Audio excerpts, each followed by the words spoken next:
section des forces armées gabonaises qui va participer à ce défilé. Ça également, ça ne fait que renforcer cette coopération. Et comme le disait tout à l'heure le colonel Ndiaye, la coopération entre nos pays, notamment le Gabon et tous ces pays qui sont représentés au niveau de la tribune officielle, c'est une coopération très solide qui se matérialise par la formation. On a beaucoup d'officiers qui sont formés dans ces pays. De la même manière, également, nous envoient des officiers, mais également en termes d'opération. Ouais. Souvent, des manœuvres conjointes sont organisées, et particulièrement avec le Gabon dans le domaine maritime. Donc ça, c'est très, très, très important, et on a bien compris que ça, c'est notre nouvelle doctrine de coopération. Voilà, on mise sur le partenariat, comment dirais-je, gagnant-gagnant. Voilà, c'est pourquoi on est vraiment orienté vers... Voilà, les 21 canaux de coups de canon qui se poursuivent toujours. Nous assistons à l'arrivée du président de la République, son Excellence Brice Clotaire Oligui Nguema, voilà, invité par le chef de l'État, accueilli ici par le Premier ministre, M. Ousmane Sonko, Aladji Mbaye Pekh, Premier président du Gabon yegsi na.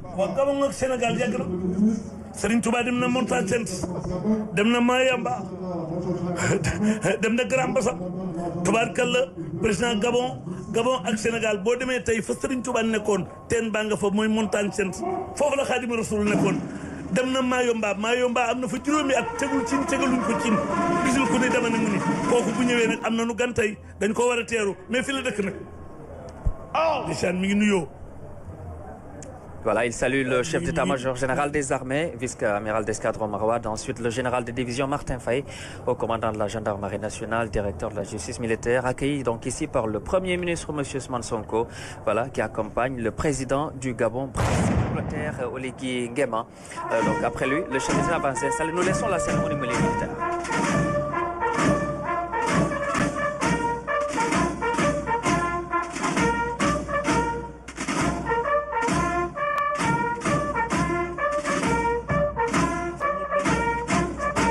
Cheikh Amadou Mourtala ak Gabon bu ma say wàcc ba président Bongo jël si ko bu ko président Bongo di recevoir suba teel lay doon ay booru 10 heures ay yi rek Cheikh Amadou Mourtala dox ci biir palais bi Bongo jàkkaarloo moom téye ko loolu kon lii mu def tey yàgg na Sénégal ak Gabon yàgg na ñoo bokk ndey ñoo bokk baay. Il l'a dit, Mbaye Pekh l'a dit, très belle coopération militaire entre le Sénégal et le Gabon. Tout à fait, Bamba, une belle coopération. Sa présence aujourd'hui le matérialise, hein. Ça symbolise tout simplement l'excellence de nos relations avec le Gabon, qui se traduit quand même par plusieurs manières, hein. On a juste parlé tout à l'heure de la formation, de l'organisation de manœuvres conjointes, mais ça va au-delà. Donc vous voyez, depuis les années 70, nous avons une bonne communauté sénégalaise présente au Gabon. Très forte. Donc pour participer à la construction de ce pays. Et aujourd'hui, au Sénégal également, nous en recevons beaucoup dans nos universités, dans nos écoles de formation. C'est vraiment un beau partenariat. Un beau partenariat, même, voilà, vous l'avez dit, dans les écoles de formation comme l'ENOA, l'École nationale des officiers d'actifs de Thiès, mais également dans les autres écoles militaires. Ici au Sénégal, ce partenariat très dynamique et donc entre le Sénégal et le Gabon. Le chef de l'État du Gabon, son Excellence Brice Clotaire Oligui Nguema, est déjà installé. Il ne reste plus que la venue du chef de l'État, le chef suprême des armées, président de la République, son Excellence M. Bassirou Diomaye Faye. Colonel Ndour, sous peu de temps, le chef de l'État sera là. Effectivement, Bamba, donc on attend d'un moment à l'autre l'arrivée de son Excellence, M. le Président de la République, Bassirou Diomaye Faye. Et dès qu'il va arriver, on va démarrer la cérémonie proprement dite avec la revue d'abord, et ensuite on va passer à la remise de décoration et s'en suivra les différents défilés, commencer par le défilé civil pour finir par le défilé militaire à pied. Voilà, donc le chef de l'État qui sera bientôt là. Ensuite, il va saluer le drapeau, l'exécution de l'hymne national, faire la revue des troupes et venir donc être installé à la tribune officielle et procéder aux décorations. Là, vous voyez les premières dames, Madame Marie-Khone Faye et Madame Absa Faye, les épouses du chef de l'État, chef suprême des armées, qui sont là, installées à la tribune officielle, qui attend donc le chef suprême des armées. kon bokk El Hadj Mbaye Pekh ñi ngi xaarandi njiitu réew mi du yàgg lool mu yegg si. waaw moom la ñuy nekk fi la dëkk nag xam nga njëga ñaaw mi ngi nii waaye tubaarkàlla so bu baax ndey mi ngi koy seetaan bàyyi mi ngi koy seetaan mais Amadou Bamba loolu daw na yaram de sa doom yéeg tey ci oto bi ñu fëgg mbangu ci bi ñëpp toog ñu xool ko nga jàkkaarloog moom ba pare sa course sa péri course di ñëw ci moom nga di ko ñaanal kooku mooy Bassirou Diomaye Diakhar Faye buur falul boppam yàllaa koy fal léegi mu yegg si mbooloo mi ngi ni tekk di ko xaar yàlla mooy def xam nga garab ngay def penc law bi du ko xam ba di ko gor yàlla noppi na léegi mu yegg si nag bu yegg see nag ba ñu tatagal ko mu ànd ak premier ministre Ousmane Sonko mi mu yàggal lool tubaarkalla ànd ci ngoone ba mag di leen dab nii loolu am na solo ànd bi yàlla na yàgg amin donc on aura le trajet du chef de l'État. On aperçoit quelques images avec les équipes présidentielles qui vont suivre le chef de l'État du départ jusqu'à l'arrivée ici à la tribune officielle comme ça se fait donc avec le circuit présidentiel. Tout à fait. Donc nous apercevons déjà au niveau de la zone d'attente les autorités qui l'attendent. Nous avons là-bas le Premier ministre, M. Ousmane Sonko. Nous apercevons également le ministre des Forces armées, le chef d'état-major général des armées, mais également le général Birame Diop. Nous avons le chef d'état-major général des armées, mais aussi le haut commandant de la gendarmerie qui sont au niveau de la zone d'attente pour accueillir son Excellence le président de la République, chef suprême des armées. Et le commande-car est déjà positionné, Colin Ndour? Oui, effectivement, le commande-car est déjà positionné et il va servir de véhicule pour la revue. Et le chef de l'État sera accompagné par le chef d'état-major général des armées pour la revue. Peut-être Bamba nga may ma wax tuuti ci wolof cérémonial bi dafa am solo ndaxte tey dañuy fêter 66e anniversaire suñu indépendance fii ci Thiès mu nekk événement bu am solo boo xamante ne nii thème bi dañ ko tuddee les forces de défense et de sécurité partenaires des Jeux olympiques maanaam naka la l'armée bi di jàppale ñi nga xam ne lañ jox organisation jeux yi nga xam ne dañ fi am mu am nekk lu am solo jeux mu ngi am entre le mois d'octobre et le mois de novembre ci at bii nii mu nekk événement boo xamante ne nii waaw président mooy génn noonu. Voilà, donc nous voyons le circuit présidentiel, le cortège présidentiel qui est là pour se diriger ici, donc à la place Mamadou Dia, ici à Thiès. Voilà, le cortège présidentiel encadré par l'escadron motorisé de la gendarmerie nationale. Je laisse à vous. Voilà, juste pour continuer un mois, pour dire que lu am solo la loolu ñuy feetu fii nii et loo xam moom armée dafay am ndër bu muy jouer bu am solo ci wàllum sécurité wàllum logistique maanaam li leen di jàppale ci jumtukaay yu mel ni santé ak ay transport yu ni mel mais tamit dañ leen jàppale pour esprit citoyen bi gën a développé wu ba nga xamante ne nii dañ fi bàyyi benn héritage pour sunu xale yi. donc président moo nekk noonu di ñëw je laisse le colonel Ibrahima Ndiaye. waaw là ñu ngi gis cortège présidentiel mu départ jubal si fii si place bi nga xamante ni fii la ñu nekk muy place Mamadou Dia si avenue Camp bi li si am solo ñu gis moto yi nga xamante ni ñoom ñoo ko wër escorte bi nag moom rek moo ko am mooy escorte présidentielle bi keneen président rek moom moo ko am. alors boo xoolee tey jii ñi ngi ko wër ñi ngi nekk bokk fi ñuy wax légion de la garde présidentielle ñu gën leen a xam nag si garde rouge ñoom garde rouge parce que boo xoolee yëre yi ñuy sol nga xamante ni dafa inspiré aussi affaire rouge pay yi ñu xool tunique yu rouge yeeg yu mel noonu donc moo tax ñi ngi leen gën a xamee si turu garde rouge ñoom ñooy ànd ak moom indi ko si place bi nga xamante ni moom la ñu nekk di ko xaaral. waaw El Hadj Mbaye. Cheikh Bamba gaañ ëmb nañ ko gis nga mataar yi ëmb nañ ko. nee nañ colonel bi nee na moom rek moom moo am lii. moom dëgg la mooy président de la république Sénégal yëpp tey moom la ñuy déglu. amul ku ko mag amul ku ko jur amul lenn bu doon dox léegi bu waajuroon rombee dañ ko téye ba mu jàll du kenn yàlla gars yi ëmb nañ ko nag mataar yi ëmb nañ ko dañ koy ëmb indi ko soo wàccee nag premier ministre ànd ak moom mu yëg ci oto bi jéer na xool kees ñu wax ko keesu démb kees na meloon kees meloon démb tey ak ni mel tey xam naa maire bi itam mi ngi jàkkaarloo moom Babacar Diop dana kontaan parce que lii ku ne bëgg na ko nag ci sa maire yi yàlla indi ko tey kees yàgg lool xanaa dégg nga Ousmane Ngom dégg nga Caroline Faye fii la dëkkoon tubaarkàlla gars yi ëmb nañ ko président léegi mu feeñ na léegi mu feeñ gars yi ëmb nañ ko ma ngay feeñ gars yi ëmb nañu doomu njaga ñaaw bi am na solo li Abdoulaye Mbaye Pekh wax oui am na solo c'est important di wax ni rek président de la république bu xase ba egsi donc dafay ñëw taxaw bu nuyoo drapeau bi ñu tegal ko hymne national du Sénégal su paree nag day def li ñuy wax revue militaire revue bi boo xoolee si suba ba léegi am na ñaari revue jot a am mooy kilifa yi nga xamante ki si njëkk mooy le commandant de zone kooku moom moo yore responsabilité parce que moom moo nekk fii moom la ñu dénk mbir mi fii si Thiès. donc bi mu defee revue ba pare boo seetloo bi chef d'état-major général des armées excès moom aussi def na revue boobu parce que si loxoom moom le président de la république teg mbirum donc nag moom bu ko weesoo bu mujj bi nga xamante ni moo leen ko dénk ñoom ñëpp muy le chef suprême des armées moom mooy ñëw maintenant def revue bu mujj bi. ma bàyyi ko Colonel Ndour, cette revue des troupes sous peu de temps avant l'arrivée du chef de l'État. Voilà, c'est une phase solennelle très importante de la cérémonie et qu'on va assister de moment à l'autre. Là, on voit l'arrivée des premiers monarques, ce qui signale vraiment l'arrivée imminente du président. Nous voyons toujours le cortège présidentiel là. Voilà. Donc, en tout cas, ce que je voudrais dire, c'est revenir sur l'organisation. Et c'est le lieu de féliciter le comité d'organisation administratif de la. Ça a été bien organisé. Bien organisé, mais également le colonel commandant numéro 7, le colonel Elhaj Omar Faye, de même que le commandant de la Légion, le colonel Harouna Sarr, ils ont fait un travail extraordinaire.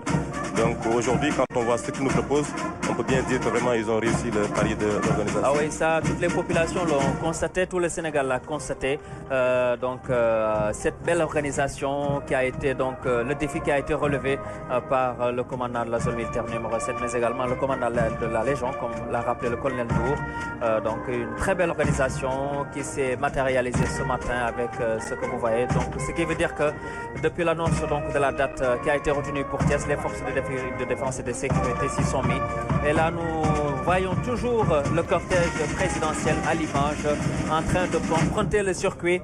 Là, nous ne sommes plus loin, donc nous sommes juste dans le sens giratoire. Vous le voyez, l'escadron motorisé, la gendarmerie nationale. Voici le président de la République, son Excellence, M. Bassirou Diomaye Faye.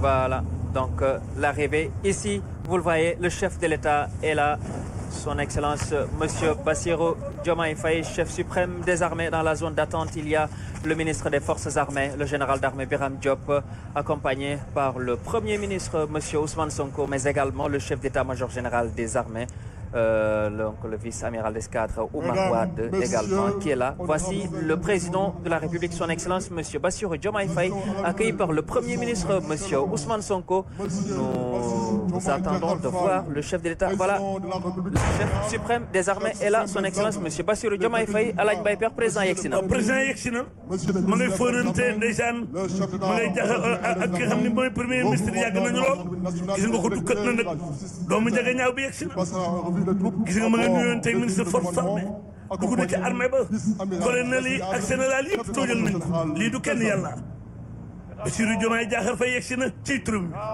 Voilà, le président qui a salué le ministre des Forces armées, le chef d'état-major général des armées, le général Martin Faye également qui est là. Nous laissons la cérémonie militaire du chef de l'État. Tout à fait. Bientôt, on va démarrer cette cérémonie de manière officielle. Le chef de l'État vient d'arriver. Il va se diriger directement vers le drapeau. Voilà. On laisse la cérémonie protocolaire.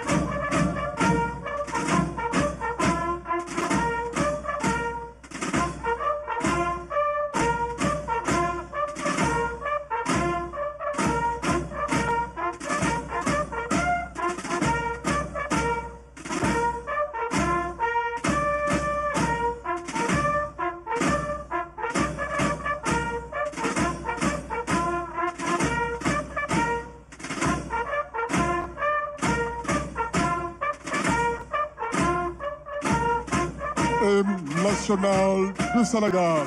Veuillez vous lever, s'il vous plaît.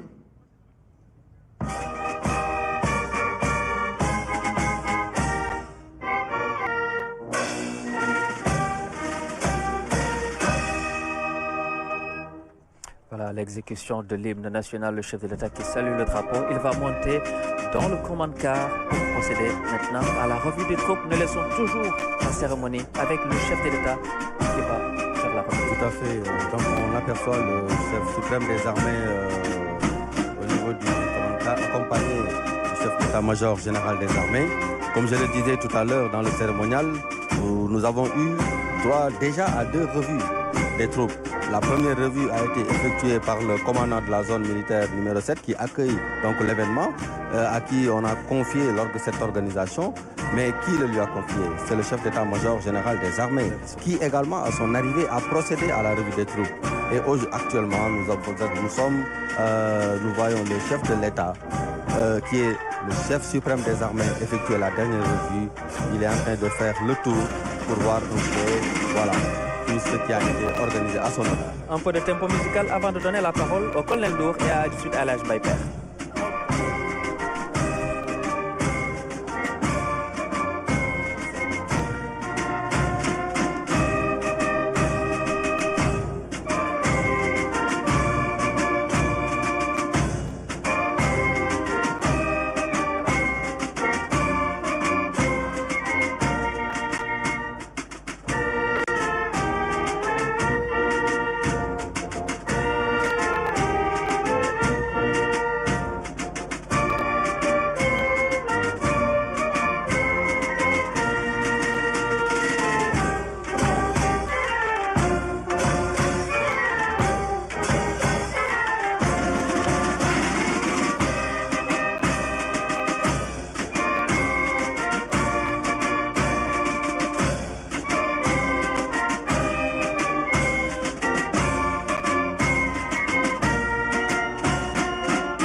Le chef de l'État qui poursuit toujours la revue des troupes. El Hadj Abdoulaye Mbaye Pekh président yéeg na ci commande car bi mi ngi nag xool ñi nga xam ne ñoom ñoo di force de défense. distingués invités. dégg li musique bi wax ñaani bañ na. Diallo Mbaba ak Diop. Lat Dior Ngoné Latyr ab Samburu HCC Dieye Fadi Penda Damel Latukaabe bi mu demee ci Tafsir Mbaba te tuub Tafsir Mbaba wat comme nel mu di ko yalwaanali ca la gëdd burub dalwaa rey ko la ko dalwaa ci kawam gëdd burub saa dugg maanaa rey ko la ko saa dugg maanaa ci kanam gëdd burub kala ko dugg bi mu ñëwee ñaani nag burub ñaani jox ko àndaari dóom ak àndaari bal loolu mooy ñaani bañ na looloo waral lii jib tey ñaani bañ na googu nag la ñu rëkkal président de la république Bassirou Diomaye Diakhar Faye bi mu yéegee ci oto bi ñaani bañ na Lat Joor Ngoone Latyr kere bi mu daanoo déqale daf ne bu ma daanoo da ngeen fay lemp da ngeen dem soldat bi mu daanoo déqale nag ca la ñu woo mat fas wi maalaw indi ko ndànd ni ko Lat Joor ne woon na doo jéggi raay bi nañ ko indi ba maalaw gis raay bi maalaw jëmee ba jub ndànd ba seen raay bi la fudd seddu guy moo tax maalaw gisul raay bi ñu ne mbañ ko du jëloon nga labba ba doon daal dina ñambaas Lat Joor Ngoone Latyr ab sambonoon ay Seysi Jeey Fatim Penda damel Latukaabe calo noddu lat ne da yàlla paaraar ten ci ndeela Njaay jaahuñ ba amani ngoone waga dugg réew moo ko tuddi mu ni maa ko moom Amadou Bamba kooku mooy Lat Joor mu nga kooku mooy El Hadj Ablaye Mbaye Pekh kaddu yi am solo dellusiwaat ci cëslaayu taarixu Sénégal mu di histoire bu am solo ci rek nga xam ne moo di bés bu am solo bu màgg bi di wax ne rek Sénégal dëkk boo xam ne dëkk bu yàgg bañ la tamit loolu nag moo waral li nga xam ne li ñu am yëpp ñu moomal ko suñu bopp ba ci indépendance bi nga xam ne moom la ñuy fête. Colonel Ndour, le chef de l'État poursuit toujours la revue des troupes. Effectivement, il poursuit la revue. Il faut le dire, la revue c'est un acte de commandement. Donc ici, le président de la République porte sa casquette de chef suprême des armées et il inspecte les troupes et à travers cette inspection, il leur témoigne également sa reconnaissance et en retour, les troupes lui rendent le salut. Donc vous voyez que les emblèmes sont abaissés et pour lui rendre les honneurs, pour lui montrer qu'on est fier d'être là, on a le moral. Donc c'est ça qui est très important. Donc ça s'est déroulé en 3 phases. La première phase c'était l'accueil. Ensuite c'était les honneurs. On a joué l'hymne national pour le président de la République. Et la 3e partie qui est en train de dérouler, c'est la revue proprement dite. Donc là, il va faire le tour de toutes les formations et après, il va faire le sens inverse pour venir et on va passer à la phase suivante qui est la remise des décorations. Et là, la musique principale est en pause jusqu'à ensuite l'arrivée du chef de l'État ici. Effectivement, jusqu'à l'arrivée du chef de l'État. Et c'est le lieu également de remercier le bataillon de la musique des forces armées qui nous a percé avec cette mélodie du Niani. Voilà. Donc c'est très important. Oui, c'est très important. Colonel Ibrahima Ndiaye, beau cérémonial ce matin avec toujours le chef de l'État qui poursuit donc sa revue des troupes ici à Thiès et l'occasion également de véritablement communier avec les populations de Thiès. Tout à fait, un bon cérémonial, dans un cadre excellent également, ça il faut le souligner. Là, il est en train de communier avec la population. On voit un peu les jeunes qui courent derrière le cortège présidentiel, le véhicule présidentiel. Maintenant, il est également important de souligner le cadre qui accueille aujourd'hui. Et c'est l'occasion de saluer le travail de titan qui a été effectué par les autorités. Au niveau de Thiès, aujourd'hui, nous avons vu une excellente synergie d'action.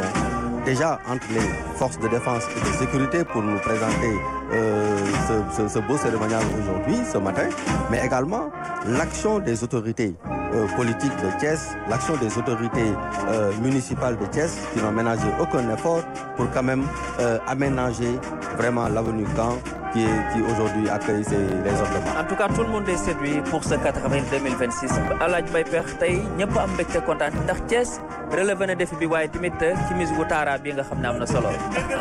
taara Cheikh Oumar Fouti moo ko moom moo toj Bandiagara Cheikh Oumar Fouti moo ñëwoon ci Maam Mor Sali ni ko da nga am doom waaye bu ñëwee bàyyi sa wet te juróom waaye bu ko bayloo Cheikh Oumar Fouti moo waxoon ko Sine Baba Diakhou booy fetal ba dugg Chine na nga wér sa gànnaay Cheikh Oumar Fouti taal njàng yi taal yëpp ci réew mi ñi jëpp Cheikh Oumar Fouti yoo ko taal ki ko doon tey ma nga Louga mooy Thierno Bachir ca Ngor ba Thierno Bachir teer Thierno Bachir ca tegi ne waaye Thierno Bachir taal ca borom xam-xam ba nga ñëw Ndakaaru xool Thierno ba daal di loolu mooy Cheikh Oumar Fouti mi nga xam ni moo xeex Bandiagara Cheikh Oumar Fouti fépp foofu gis taalub l'islam tàkk ba ci Sidna Limaamu Laay Cheikh Oumar Fouti dem na wax bu ñëwee noonu lay mel ak lu muy doon lépp Cheikh Oumar Fouti wax na ko moo tax ñu tudd taara.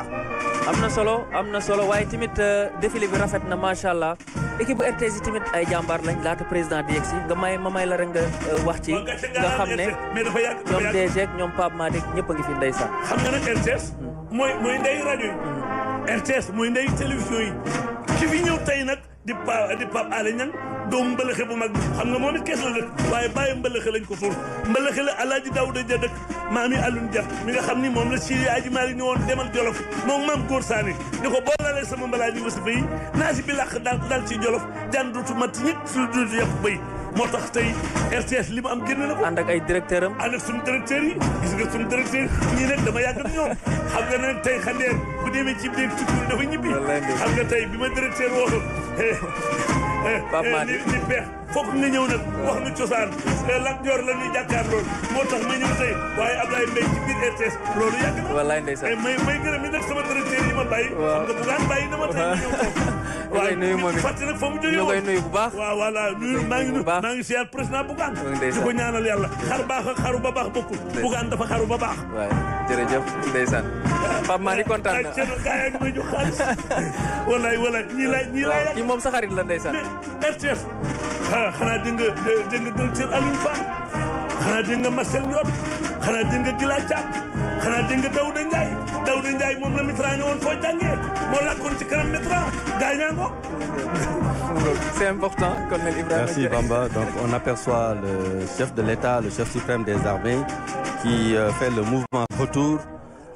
Et on voit en même temps les troupes saluer son passage. Donc on aperçoit les drapeaux qui sont baissés pour quand même rendre les honneurs au chef de l'État qui se dirige maintenant vers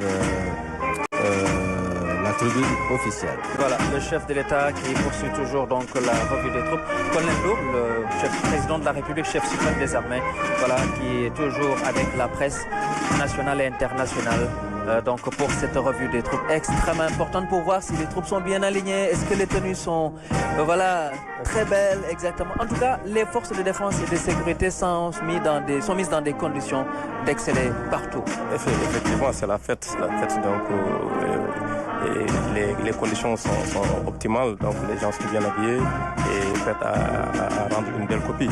Mais vous me permettez, moi, la revue aussi dafa nekk loo xamante ne dafa am solo yéen a ngi gis drapeau yi di wàcc loolu président de la république moo ko am keneen ku fi ñëw yaay nuyu drapeau bi wante président de la république bu ñëwee drapeau yi dañ koy wàcce wan ko ne yow yaay le chef suprême des armées yaay njiitu réew mi donc loolu mooy symboliser république donc moom day ñëw tey jii wane ne man maay chef suprême des armées mu dox te kanamu troupe yëpp fu mu doon ñu wàcce drapeau bi nuyu ko tatagal ko moom tamit mu wan leen kanam wan leen ne man kontaan naa ci yéen maay seen chef et jox naa leen confiance et reconnaissance su nation bi également maa leen koy témoigner donc loolu moo tax revue dafa nekk acte bu solennel mais bu am solo ci kii bi et mooy nekk phase officielle bi nga xamante ne président ci lay njëkk a saafonteeg troupe yi war a défiler.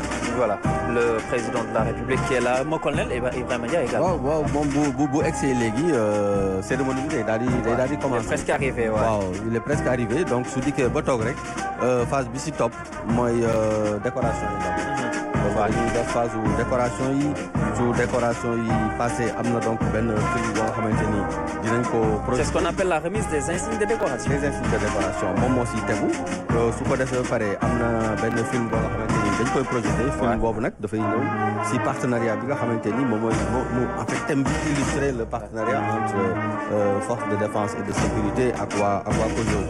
su loolu weesoo maintenant dina am majorette bi daal di ñëw majorette yi bu ñu jàllee défilé civil bi commencé avant ñuy dugg si beneen projection film boo nga xamante ni boobu dafay ñëw si revue navale mooy waa marine bi nga xamante ni moom la ñu def si géej gi def encore li ñuy wax benn kii défilé aérien boo nga xamante ni aussi dinañ ko commenté film lay doon bu soog a nag commencé li nga xamante ni moom mooy défilé motorisé. Voilà. Donc loolu mooy programme immédiat bi su jeexee nag ñu soog a dugg ci quadrille des baïonnettes bi nga xamante ni moom mooy tijji le défilé à pied avant ñu jeexal ak groupement de cavalerie montée moom moo nga xamante ni mooy tëj lépp. Voilà donc le président bi ngi egsi léegi ñu daal di commencer cérémonie. Voilà donc le chef de l'État son excellence est là qui est toujours dans le command car le colonel Dia il l'a dit également il y aura plusieurs décorations d'abord dans l'ordre national